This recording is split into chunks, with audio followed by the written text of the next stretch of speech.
मान लीजिए कि हाथ में इंजरी हो गई, क्योंकि हाथ में इंजरी थ्रेशर वगैरह में, एग्रीकल्चरल एक्सीडेंट्स में मजदूरों के हाथ फंस जाते हैं तो उसमें इंजरी हो जाती है। अब इसमें सबसे पहला सिद्धांत है एलिवेट। अगर दिल के लेवल से ऊपर आपने उसको एलिवेट कर दिया तो सारी जितने वेन्स हैं, ये जो वेन्स दिख रही हैं, सब कोलैप्स कर जाएंगी, इनमें से ब्लीडिंग कम हो जाएगी। एलिवेशन इसलिए पहला सिद्धांत है ब्लीडिंग रोकने का। दूसरा सिद्धांत है कि जो वुंड है, मान लीजिए कि ये एरिया वुंड का है, यहाँ पे ये वुंड का एरिया है, ये वुंड का एरिया है मान लीजिए, तो इस वुंड के एरिया को क्लीन क्लॉथ से या क्लीन चीज से कवर कर दिया,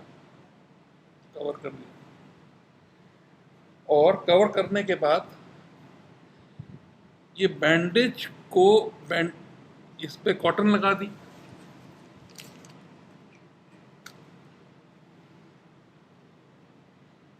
कॉटन का खास काम होता है कि एक तो एब्जॉर्बेंट होती है, और दूसरी बात वो जो है, वो कॉटन जो है वो बोनी पॉइंट्स पे प्रेशर को रोकती है, सॉफ्टनेस लाती है। तो ये मान लीजिए इस तरह से आपने कॉटन लगा दी, तो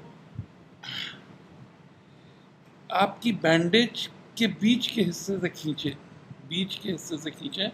एज से नहीं, इससे नहीं खींचना, सेंटर के हिस्से से खींचना है, और एक अंगुली से इसको यूं दबा देना है जिससे कि प्रेशर आ जाए। और इस तरह से आप जब कभी भी बांधेंगे तो यहाँ पे ब्लड का एक पैच दिखेगा जहाँ पे वुंड होगा, उस वुंड को और कॉटन से कवर कर देना है, और यहाँ पे कॉटन लगा देनी है जहाँ पे ब्लड का पैच दिख रहा है। इस तरह से जो कंप्रेशन बैंडेज बनती है, जैसे कि ये दिखा और कॉटन लगा दी, और फिर इसके ऊपर फिर से प्रेशर दे दिया, इस अंगुली से देखिए प्रेशर दे रहा हूँ, इससे सेंटर से खींचे जा रहा हूँ। तो जब इस तरह से आप बैंडेज बांधेंगे तो इसको कंप्रेशन बैंडेज कहते हैं।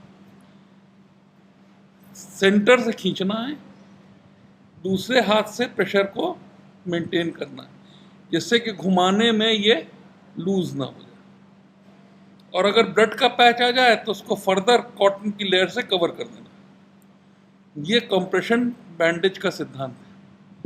कभी भी एज से नहीं खींचना, और कभी भी बैंडेज की एज जॉइंट को नहीं क्रॉस करनी चाहिए। ये जो सिद्धांत हैं, ये कंप्रेशन बैंडेज बांधने के सिद्धांत हैं।